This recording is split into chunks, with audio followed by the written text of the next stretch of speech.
नहीं बल्कि पूरी टीम के लिए प्रेरणा है। आज भारत अपडेट की सफलता में उनकी मेहनत, दूरदृष्टि और समर्पण की मजबूत छाप है। दामिनी बहौर एक ऐसा नेतृत्व जो खबरों को सिर्फ संचालित नहीं बल्कि उन्हें प्रभावशाली पहचान देता है। खबर अब सिर्फ स्टूडियो तक सीमित नहीं होगी।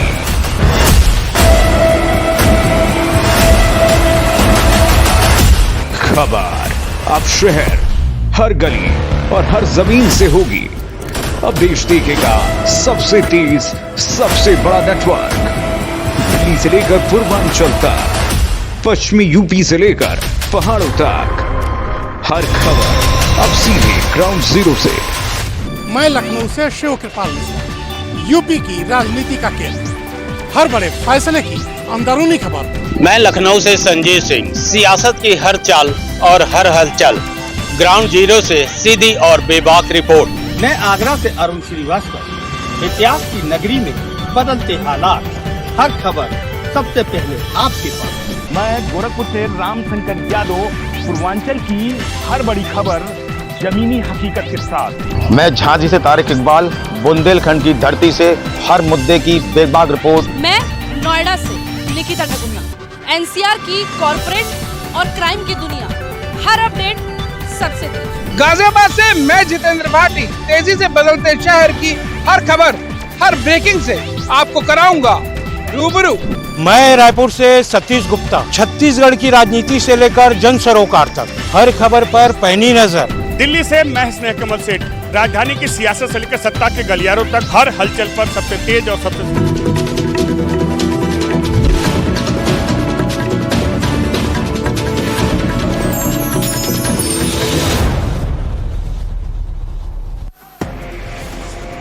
सीएम योगी ने कृषि को लेकर की समीक्षा बैठक, अधिकारियों को दिए निर्देश, कहा किसानों को हर जरूरी संसाधन उपलब्ध हो, फसल बीमा योजनाओं का लाभ समय से दिलाने के निर्देश। सीएम पुष्कर सिंह धामी का कुमाऊं दौरा, श्री राम जी लाइब्रेरी का शुभारंभ किया, हल्द्वानी में भवन का शिलान्यास किया। शिक्षा मंत्री धर्मेंद्र प्रधान ने सभी राज्यों के सीएम को लिखी चिट्ठी, सुरक्षित नीट री एग्जाम कराने की अपील, निष्पक्ष परीक्षा करवाने के निर्देश।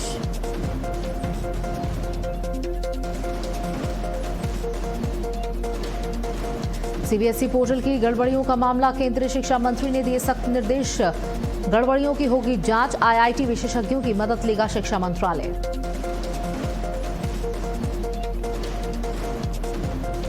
पेट्रोल डीजल के फिर बड़े दाम, डीजल 2 रुपए 71 पैसे प्रति लीटर हुआ महंगा, पेट्रोल में 2 रुपए 61 पैसे प्रति लीटर की उछाल।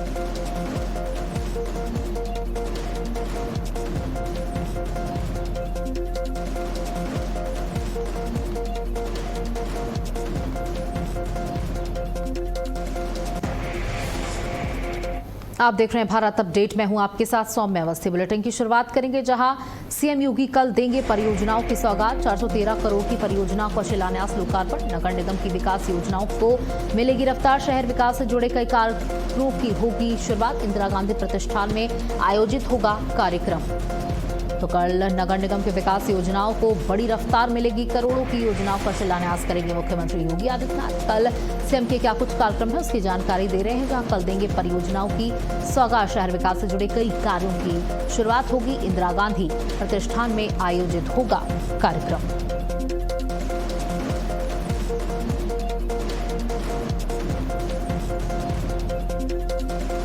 शहर विकास से जुड़े कई कार्यों की होगी शुरुआत, नगर निगम की विकास योजनाओं को मिलेगी रफ्तार, शहर विकास से जुड़े कई कार्यों की होगी शुरुआत, इंदिरा गांधी प्रतिष्ठान में आयोजित होगा कार्यक्रम।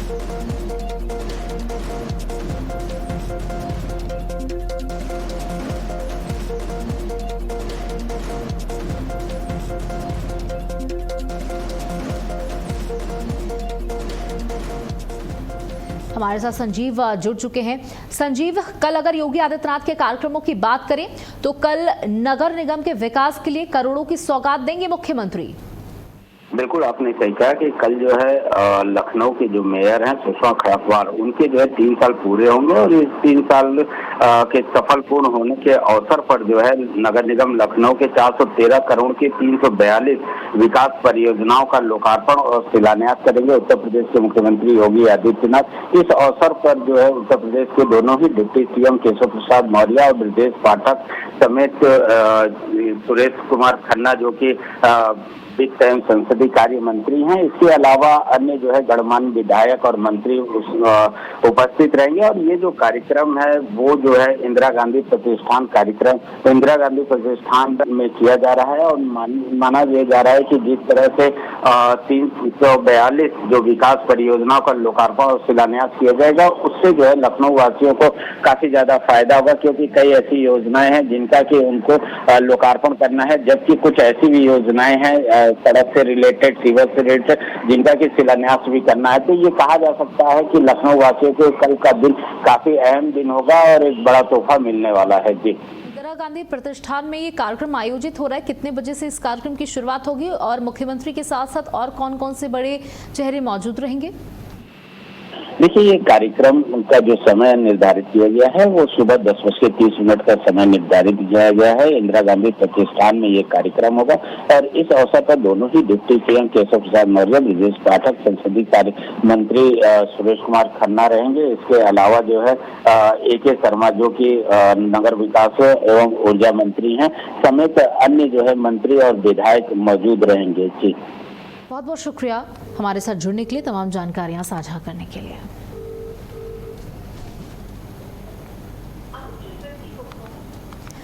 वहीं कल डिप्टी सीएम ब्रजेश पाठक का औरैया दौरा रहने वाला है। डिप्टी सीएम के आगमन की तैयारियां तेज कर दी गई हैं। आला अधिकारियों ने कार्यक्रम स्थल का निरीक्षण किया है। तो कल डिप्टी सीएम का क्या कुछ कार्यक्रम रहने वाला है उसकी जानकारी आप तक पहुंचा रहे हैं। जहां औरैया दौरे पर कल रहने वाले हैं deputy CM Brajesh Pathak. Deputy CM के आगमन की तैयारियां तेज कर दी गई हैं। आला अधिकारियों ने कार्यक्रम स्थल का जायजा भी लिया है, कार्यक्रम स्थल का निरीक्षण किया। डिप्टी सीएम के आगमन की तैयारियां हुई तेज। आला अधिकारियों ने कार्यक्रम स्थल का निरीक्षण किया और कल औरैया दौरे पर रहेंगे डिप्टी सीएम ब्रजेश पाठक।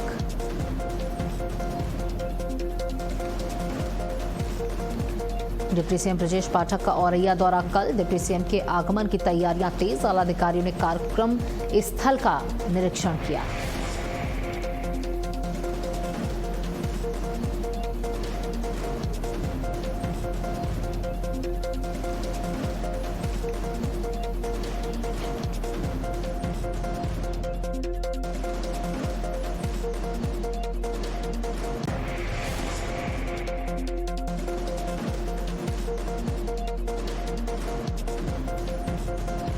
औरैया का दौरा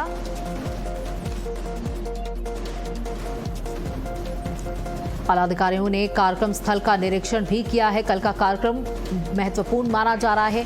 डिप्टी सीएम का तैयारियां कई दिनों से की जा रही थी इस कार्यक्रम को लेकर और औरैया का यह कार्यक्रम प्रस्तावित है। Brajesh Pathak deputy CM.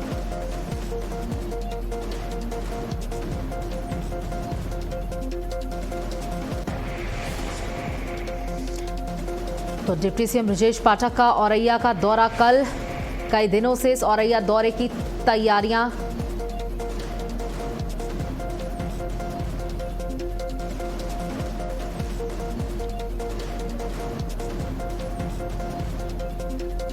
आला अधिकारियों ने कार्यक्रम स्थल का किया निरीक्षण।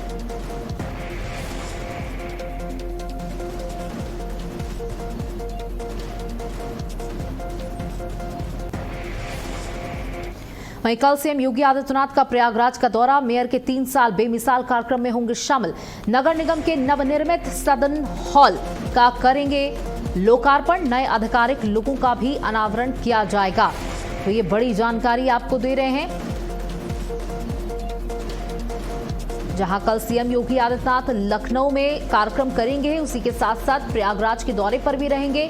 मेयर के प्रयागराज मेयर के 3 साल बेमिसाल कार्यक्रम में शामिल होंगे। नगर निगम के नवनिर्मित सदन हॉल का भी लोकार्पण करेंगे। नए आधिकारिक लोगों का भी अनावरण किया जाएगा। तो कल सीएम योगी आदित्यनाथ के 2 ये बड़े महत्वपूर्ण कार्यक्रम रहने वाले हैं, जहां पहले लखनऊ में नगर निगम के विकास को लेकर करोड़ों की परियोजनाओं का शिलान्यास करेंगे और उसके बाद प्रयागराज के लिए रवाना हो जाएंगे।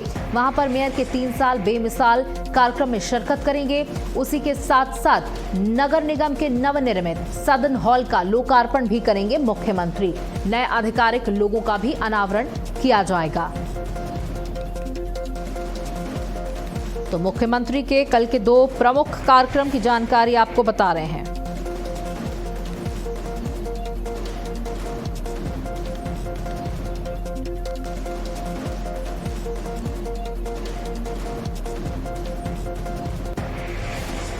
वहीं सोनभद्र में प्रधानमंत्री नरेंद्र मोदी और मुख्यमंत्री योगी आदित्यनाथ के जल अर्पण 2026 अभियान के तहत ग्राम पंचायत डोरिया में कार्यक्रम का शुभारंभ किया गया। कार्यक्रम के दौरान ग्रामीणों को जल संरक्षण और स्वच्छ पेयजल के महत्व के प्रति जागरूक किया गया। साथ ही राष्ट्रीय जल जीवन मिशन के तहत हर घर तक सुरक्षित और पर्याप्त पेयजल पहुंचाने की योजना की जानकारी भी दी गई। वक्ताओं ने बताया कि हर घर नल से जल योजना के अंतर्गत गांव-गांव में पाइपलाइन और पेयजल आपूर्ति व्यवस्था को मजबूत किया जा रहा है, ताकि ग्रामीणों को शुद्ध पेयजल आसानी से मिल सके। इस अवसर पर प्रधान प्रतिनिधि परम आनंद सिंह पटेल, प्रोजेक्ट मैनेजर गजेंद्र पांडे समेत कई जनप्रतिनिधि और ग्रामीण मौजूद रहे। कार्यक्रम में जल संरक्षण को समय से की सबसे बड़ी आवश्यकता बताते हुए लोगों से पानी के सदुपयोग और बचाव का संकल्प लेने की अपील की गई। वहीं मैनपुरी में कुर्रा थाना क्षेत्र के शंकरपुर निवासी विकास सिंह तोमर ने एसपी मैनपुरी को शिकायती पत्र देकर स्थानीय पुलिस की कार्यशैली पर सवाल खड़े कर दिए। पीड़ित का आरोप है कि 19 अप्रैल 2026 को उसके भाई पुनीत पर पुरानी रंजिश के चलते गांव के कुछ लोगों ने लाठी डंडों से हमला कर दिया था। मामले में उसके भाई को गंभीर चोटें आईं और कान का पर्दा तक फट गया। पीड़ित का यह भी आरोप है कि आरोपियों ने घटना के दौरान हवा में फायरिंग भी की थी। मामले में गंभीर धाराओं में एफआईआर दर्ज होने के बावजूद अब तक आरोपियों की गिरफ्तारी नहीं हो पाई है और आरोपी लगातार धमकी दे रहे हैं। वहीं एसपी मैनपुरी ने मामले को गंभीरता से लेते हुए स्थानीय पुलिस को जांच कर आवश्यक कार्रवाई के निर्देश जारी कर दिए हैं और जल्द गिरफ्तारी का आश्वासन भी दिया गया है।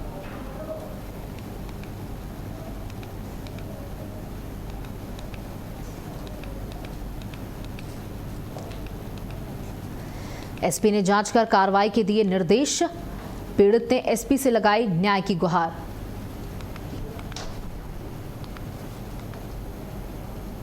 गोरखपुर पुलिस, एसओजी और सर्विलांस टीम ने एक संयुक्त कार्रवाई में नकली नोट बनाने वाले एक बड़े गिरोह का पर्दाफाश करते हुए 5 अभियुक्तों को गिरफ्तार कर लिया। पुलिस को मुखबिर से सूचना मिली थी कि सरस्वतीपुरम कॉलोनी की एक दुकान में नकली नोट छापे जा रहे हैं। पुलिस ने घेराबंदी कर मौके से 5 आरोपियों को रंगे हाथों पकड़ लिया।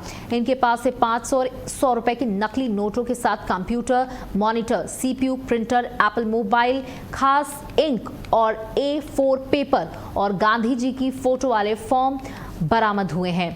पकड़े गए आरोपी गोरखपुर और कुशीनगर के रहने वाले हैं, जिन पर थाना गुलरिहा में बीएनएस की गंभीर धाराओं के तहत केस दर्ज कर आगे की कार्रवाई की जा रही है।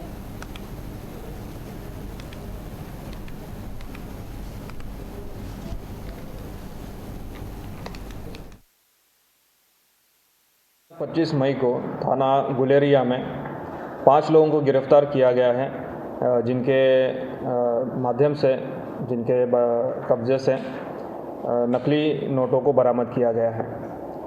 मुखबिर के माध्यम से सूचना मिली थी थाना पे, तो इस सूचना पे जब काम किया गया तो 5 अभियुक्त पकड़े गए, जिनके कब्जे से 9 नोट 500 के जो कि फर्जी है, 100 रुपये की एक नोट, 26 ऐसे नोट जो हाफ प्रिंटेड है और कुछ ऐसे नोट्स जिसमें वो काले कलर के।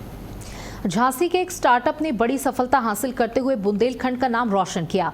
बुंदेलखंड विश्वविद्यालय के इंक्यूबेशन सेंटर में पंजीकृत स्टार्टअप बेकार को आकार को स्टार्ट इन यूपी योजना के तहत ग्रांट मिली। कबाड़ से आकर्षक कलाकृतियां और सेल्फी पॉइंट तैयार करने वाली स्टार्टअप फाउंडर नीलम सारंगी को 11,25,000 रुपए की ग्रांट स्वीकृत की हुई, जिसमें पहली किश्त के रूप में 4,50,000 रुपए जारी किए गए। ये स्टार्टअप वर्ष 2025 में बुंदेलखंड विश्वविद्यालय के इंक्यूबेशन सेंटर में पंजीकृत हुआ था। नीलम सारंगी झांसी और प्रयागराज समेत कई शहरों में कबाड़ से आकर्षक सेल्फी पॉइंट तैयार कर चुकी है। ग्रांट मिलने के बाद अब स्टार्टअप को विस्तार देने, मार्केटिंग मजबूत करने और रोजगार के नए अवसर पैदा करने में मदद मिलेगी। विश्वविद्यालय प्रशासन ने इसे बुंदेलखंड के लिए बड़ी उपलब्धि बताया है।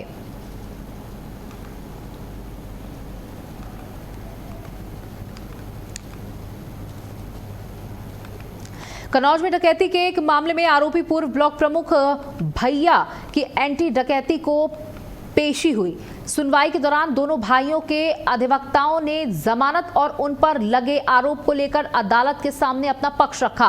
दोनों पक्षों की दलील सुनने के बाद जज ने मामले की अगली सुनवाई के लिए 3 जून की तारीख तय कर दी है। आपको बता दें कि 2.5 साल पुराने इस मामले में सदर क्षेत्र के देवधरापुर निवासी भट्टा संचालक ने करीब 6 महीने पहले 2 व्यक्ति सहित 7 लोगों के खिलाफ डकैती का मुकदमा दर्ज किया था। वर्तमान में 2 आरोपी बांदा जेल और कौशाम्बी जिले में पिछले करीब 1 साल से बंद हैं।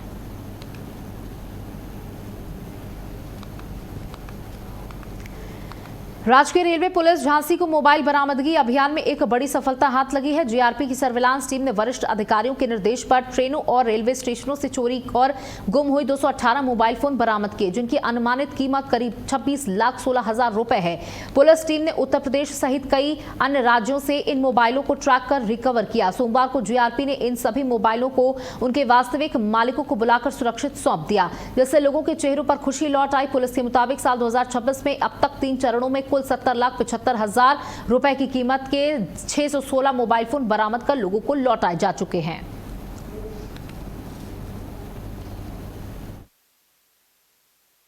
वर्ष में हमेशा लगातार ये बरामदगी की जाती है।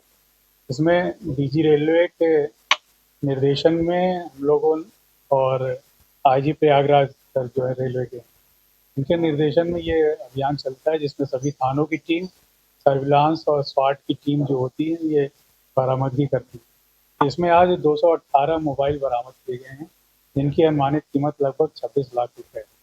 इस वर्ष में हम लोगों ने ये तीसरी बार ये कर रहे हैं डिस्ट्रीब्यूट। इसके पहले 25 से 24 मार्च को किया गया। कानपुर के नौबस्ता थाना क्षेत्र में हुए पिता पुत्र के दोहरे हत्याकांड में पुलिस ने त्वरित कार्रवाई की है। पुलिस ने मामले में तत्परता दिखाते हुए आरोपियों को गिरफ्तार कर लिया।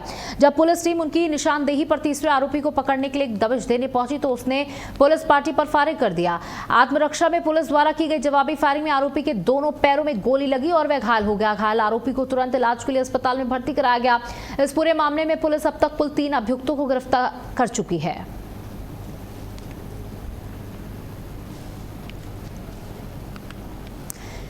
मिर्जापुर पुलिस ने नाबालिग किशोरी की हत्या के एक मामले में आरोपी को मुठभेड़ के दौरान घायल अवस्था में गिरफ्तार कर लिया। आरोपी के कब्जे से एक अवैध कट्टा, कारतूस, हत्या में प्रयुक्त गमछा, मोबाइल फोन तथा बिना नंबर प्लेट की मोटरसाइकिल बरामद की गई।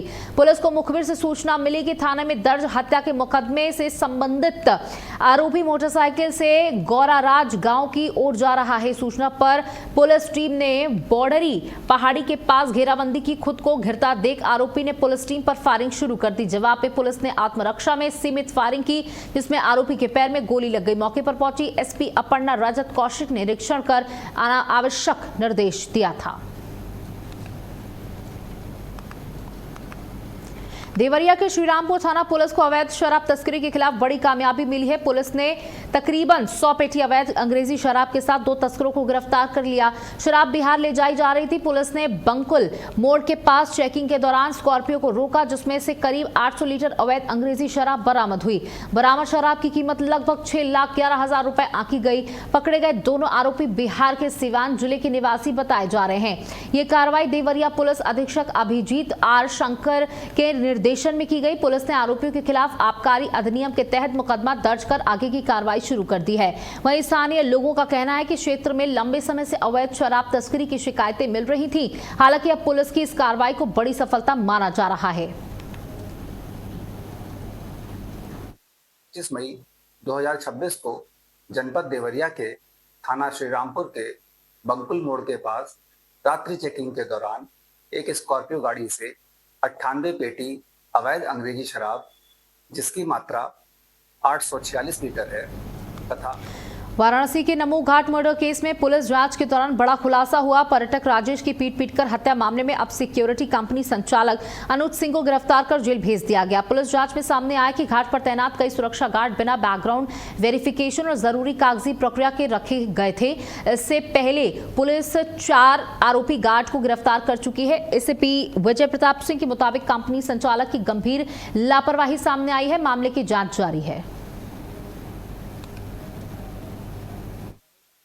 जो पवन यादव, मनीष यादव और उसके बाद 2 और अभियुक्त हैं जिनको अरेस्ट किया गया है। इसके अलावा जब आगे की जांच और छानबीन की गई तो ये तथ्य प्रकाश में आया है कि इन चारों को जो सिक्योरिटी संचालक है अनुज सिंह, वो फर्जी अनधिकृत तरीके से काम पे रखा हुआ था, जिसके संबंध में ना तो इनके पास कोई इनका रिकॉर्ड उपलब्ध है तथा ना ही इनका कोई सिक्योरिटी वेरिफिकेशन, कोई ऐसा सिक्योरिटी चेकअप किया गया है और ना ही कोई फॉर्म इनके द्वारा भरा गया है तथा ये फर्जीवाड़ा प्रमाणित होने के बाद जो सिक्योरिटी संचालक है अनुज सिंह, उनके खिलाफ भी कार्रवाई कर उनको भी गिरफ्तार करके जेल भेजा जा रहा है तथा इसमें आगे की कार्रवाई भी की जा रही है। कानपुर के चौबेपुर क्षेत्र से एक बड़ी खबर सामने आ रही है, जहां लोहिया फैक्ट्री की यूनिट ट्रेड इंडिया लिमिटेड में वेतन वृद्धि की मांग को लेकर कर्मचारियों ने भारी हंगामा किया। फैक्ट्री के बाहर सैकड़ों की संख्या में कर्मचारी इकट्ठा होकर अपनी मांगों के समर्थन में जोरदार प्रदर्शन किया। कर्मचारियों का आरोप है कि पिछले कई सालों से उनके वेतन में कोई बढ़ोतरी नहीं की गई, जिससे उन्हें काफी नाराजगी है। हंगामे और प्रदर्शन की सूचना मिलते ही मौके पर भारी पुलिस बल के साथ एसीबी पहुंचे और स्थिति को नियंत्रित करने की पूरी कोशिश की गई।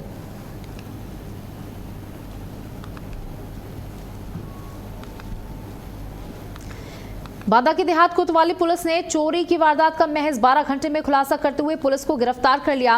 पुलिस के मुताबिक आरोपी ने एक मकान में घुसकर जेवरात और नकदी चोरी की गई थी। कार्रवाई करते हुए पुलिस ने आरोपी पुष्पेंद्र को बुंदेलखंड एक्सप्रेसवे के पास से गिरफ्तार कर लिया। गिरफ्तारी के दौरान आरोपी के कब्जे से एक अवैध तमंचा कारतूस भी बरामद किया गया। इसी के साथ चोरी किया गया माल पुलिस ने बरामद कर लिया। पुलिस ने आरोपी के खिलाफ संबंधित धाराओं में मुकदमा दर्ज कर आगे की कार्रवाई शुरू कर दी है।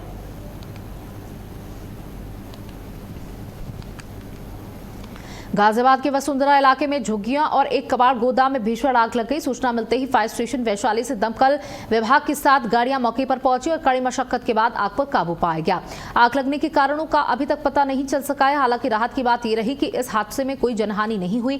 फायर कर्मियों ने जान जोखिम में डालकर कई लोगों और पशुओं को सुरक्षित बाहर निकाला, लेकिन आग की इस घटना में सभी झुग्गियां जलकर राख हो गई। स्थानीय लोगों का कहना है कि गाजियाबाद में लगातार बढ़ रहे कबाड़ और कूड़े के गोदाम गर्मियों में आग की चपेट में आते हैं और जनजीवन प्रभावित होता है।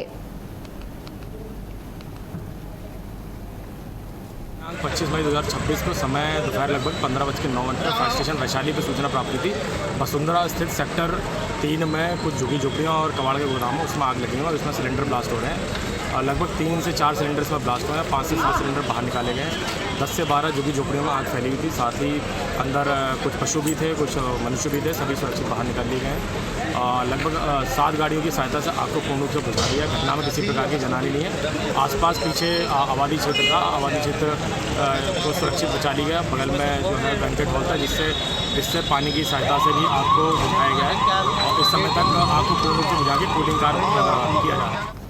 जालौन के माधोगढ़ में एक ट्रक में अचानक आग लग गई। आग लगते ही मौके पर लोगों की भारी भीड़ जमा हो गई। सूचना मिलते ही दमकल कर्मी और पुलिस मौके पर पहुंची और आग पर काबू पाया गया। फिलहाल किसी जनहानि की सूचना नहीं है। शुरुआती आशंका शॉर्ट सर्किट या तकनीकी खराबी ही जताई जा रही है। प्रशासन मामले की जांच में जुटा हुआ है।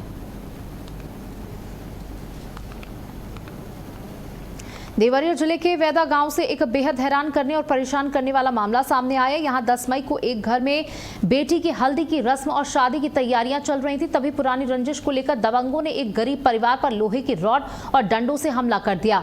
इस हमले में बुजुर्ग पिता समेत परिवार के 4 लोग गंभीर रूप से घायल हो गए। पीड़ित का आरोप है कि इक्कौना पुलिस ने मामले में बेहद हल्की धाराओं में मुकदमा दर्ज किया, जिसके कारण आरोपी खुलेआम घूम रहे हैं। न्याय न मिलने पर हताश परिजन घायल बुजुर्ग को गोद में उठाकर एसपी कार्यालय पहुंचे, जिसका वीडियो अब सोशल मीडिया पर तेजी के साथ वायरल हो रहा है।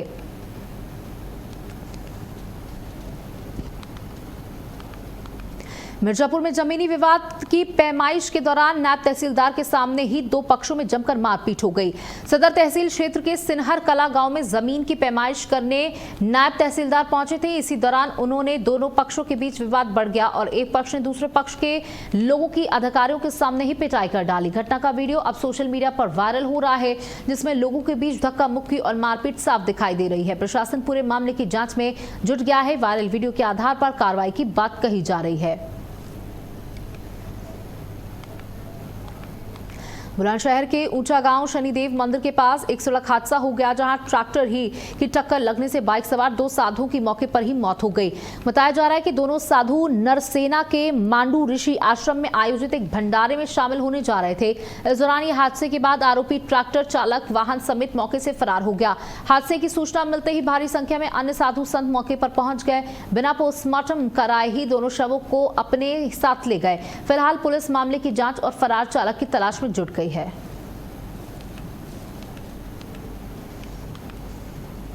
फतेहपुर में खेत में बुजुर्ग महिला का शव मिलने से इलाके में सनसनी फैल गई। ग्रामीणों ने खेत में शव पड़े होने की सूचना पुलिस को दी, जिसके बाद पुलिस और फॉरेंसिक टीम मौके पर पहुंचकर जांच में जुट गई है। घटना की जानकारी मिलते ही पुलिस के उच्च अधिकारी भी मौके पर पहुंचे। आसपास के लोगों से पूछताछ की गई। शुरुआती जांच में हत्या की आशंका जताई जा रही है।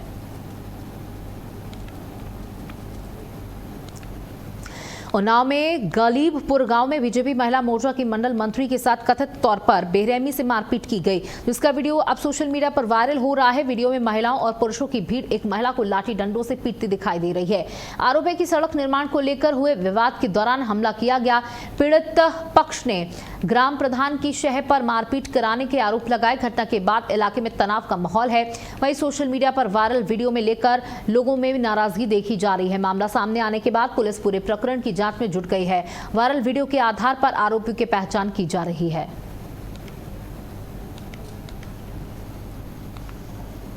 ग्रेटर नोएडा में तुगलपुर गांव में एक बंद कमरे के अंदर एक किन्नर का रक्त रंजित शव संदिग्ध परिस्थितियों में मिला। मृतक की पहचान मनोरंजन शर्मा उर्फ चांदनी के रूप में हुई। इसके सिर पर चोट के निशान पाए गए। घटना की सूचना मिलते ही पुलिस मौके पर पहुंची। शव को कब्जे में लेकर पोस्टमार्टम के लिए भेज दिया गया। पुलिस ने मुकदमा दर्ज कर जांच शुरू कर दी है। एडीसीपी संतोष कुमार के अनुसार सभी पहलुओं को ध्यान में रखते हुए मामले की गहन जांच की जा रही है। घटना के बाद इलाके में सनसनी फैल गई। आज शाम थाना नॉलेज पार्क स्थित तुगलपुर में सलीम के मकान में मनोरंजन शर्मा और चांदनी नामक किन्नर के शव प्राप्त होने की सूचना मिली। प्राप्त सूचना के आधार पर तत्काल थाना पुलिस और एफएसएल की टीम घटनास्थल पर पहुंची। घटनास्थल से शव को कब्जे में लेकर पंचायतनामा कर पोस्टमार्टम के लिए भेज दिया गया है। मृतक के सर में चोट लगी हुई है। प्रथम दृष्टया सर में चोट लगने की वजह से मृत्यु होना प्रतीत हो रहा है। अग्रिम विधिक कार्रवाई की जा रही है। मौके पर शांति व्यवस्था कायम। फतेहपुर जिले में हाईवे किनारे एक युवक का शव संदिग्ध परिस्थितियों में मिलने से पूरे इलाके में सनसनी फैल गई। सड़क किनारे शव को पड़ा देख लोगों में हड़कंप मच गया और देखते ही देखते मौके पर लोगों की भारी भीड़ जमा हो गई। सूचना मिलते ही स्थानीय पुलिस मौके पर पहुंची और शव को कब्जे में ले लिया गया। पुलिस ने पंचनामा भरकर शव को पोस्टमार्टम के लिए भेज दिया। मामले की जाँच शुरू कर दी गई है।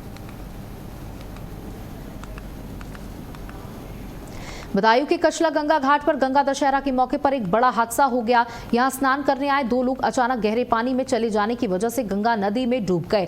स्थानीय लोगों और गोताखोरों की मदद से तुरंत रेस्क्यू ऑपरेशन किया गया, जिसमें एक युवक का शव बरामद कर लिया गया, जबकि एक किशोरी अभी भी लापता है। गंगा दशहरा के मौके पर यहां अन्य जिलों से भी कई बड़ी संख्या में श्रद्धालु स्नान के लिए पहुंचे। घटना की जानकारी मिलते ही एसएसपी अंकिता शर्मा पुलिस बल के साथ खुद मौके पर पहुंची। लापता किशोरी की तलाश के लिए रेस्क्यू कार्य को तेज कराया गया। खबर हमीरपुर से है, जहां मौदहा थाना क्षेत्र के खंडे गांव का एक दर्दनाक हादसा सामने आया। गांव एक तालाब में नहाने गए 3 बच्चों की डूबकर मौत हो गई। पुलिस प्रशासन द्वारा बच्चों के शवों को तालाब से निकाला गया, पोस्टमार्टम के लिए भेजा गया। मामले की कार्रवाई में जुटी हुई है पुलिस। वहीं हादसे के बाद पूरे गांव में मातम है। एक साथ 3 मासूम बच्चों की मौत से परिजनों का रो रो कर बुरा हाल है। और इसी के साथ बुलेटिन में इतना ही। नमस्कार।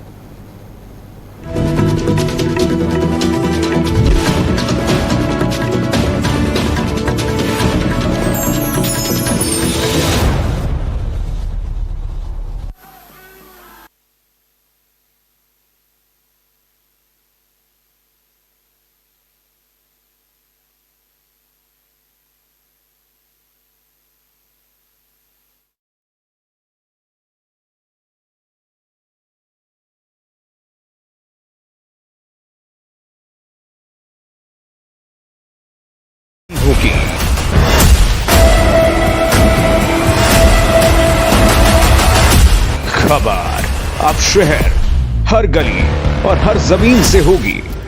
अब देश देखेगा सबसे तेज, सबसे बड़ा नेटवर्क। दिल्ली से लेकर पूर्वांचल तक, पश्चिमी यूपी से लेकर पहाड़ों तक, हर खबर अब सीधे ग्राउंड जीरो से। मैं लखनऊ से शिव कृपाल मिश्रा, यूपी की राजनीति का केंद्र, हर बड़े फैसले की अंदरूनी खबर। मैं लखनऊ से संजय सिंह, सियासत की हर चाल और हर हलचल, ग्राउंड जीरो से सीधी और बेबाक रिपोर्ट। मैं आगरा से अरुण श्रीवास्तव, इतिहास की नगरी में बदलते हालात, हर खबर सबसे पहले आपके पास। मैं गोरखपुर से रामशंकर यादव, पूर्वांचल की हर बड़ी खबर जमीनी हकीकत के साथ। मैं झांसी से तारिक इकबाल, बुंदेलखंड की धरती से हर मुद्दे की बेबाक रिपोर्ट। मैं नोएडा से निकिता नगुन्ना, एनसीआर की कॉर्पोरेट और क्राइम की दुनिया, हर अपडेट सबसे तेज। गाजियाबाद से मैं जितेंद्र भाटी, तेजी से बदलते शहर की हर खबर, हर ब्रेकिंग से आपको कराऊंगा रूबरू। मैं रायपुर से सतीश गुप्ता, छत्तीसगढ़ की राजनीति से लेकर जन सरोकार तक हर खबर पर पैनी नजर। दिल्ली से मैं स्नेह कमल सेठ, राजधानी की सियासत से लेकर सत्ता के गलियारों तक हर हलचल पर सबसे तेज और सबसे सटीक नजर। देहरादून से मैं स्मिता चौहान, पहाड़ों की शांति हो या फिर सियासी हलचल, हर मुद्दे की गहराई से रिपोर्ट। मैं मेरठ से अभय शर्मा, खेल, क्राइम और सियासत, हर एंगल से पूरी कवरेज। मैं मिर्जापुर से मनीष त्रिपाठी, पूर्वांचल के हर कोने से सच्चाई की गहराई तक। मैं संभल से विजेंद्र सिंह, दिखाऊंगा आपको जमीनी मुद्दों की असली तस्वीर, हर तक बेखौफ सामने। मैं सहारनपुर से आलोक तनेजा, पश्चिम यूपी की हर हलचल सबसे पहले सबसे आगे। मैं वाराणसी से प्रवीण चौबे, धर्म और विकास की नगरी से हर बड़ी खबर सबसे पहले। अब देश देखेगा, सुनेगा और महसूस करेगा भारत अपडेट। खबरों की दुनिया में भारत अपडेट न्यूज चैनल की धमाकेदार एंट्री। आपका अपना चैनल भारत अपडेट अब आप देख सकते हैं टाटा प्ले के चैनल नंबर 574 और जियो टीवी के चैनल नंबर 2070 पर 24 घंटे 7 दिन। समाचार जगत में सफलता सिर्फ खबरों से नहीं बल्कि मजबूत संचालन और दूरदर्शी नेतृत्व से बनती है। दामिनी महौर, भारत अपडेट की डायरेक्टर न्यूज ऑपरेशंस, जो हर दिन चैनल की रफ्तार को नई दिशा देती हैं। न्यूज ऑपरेशंस की हर बारीकी पर उनकी गहरी पकड़ और निर्णयों में उनकी सटीकता भारत अपडेट को विश्वसनीयता की नई ऊंचाइयों तक ले जा रही हैं। समन्वय, अनुशासन और नेतृत्व, इन तीनों का अद्भुत संगम है दामिनी महौर। उनकी कार्यशैली सिर्फ प्रबंधन नहीं बल्कि पूरी टीम के लिए प्रेरणा है। आज भारत अपडेट की सफलता में उनकी मेहनत, दूरदृष्टि और समर्पण की मजबूत छाप है। दामिनी महौर एक ऐसा नेतृत्व जो खबरों को सिर्फ संचालित नहीं बल्कि उन्हें प्रभावशाली पहचान देता है।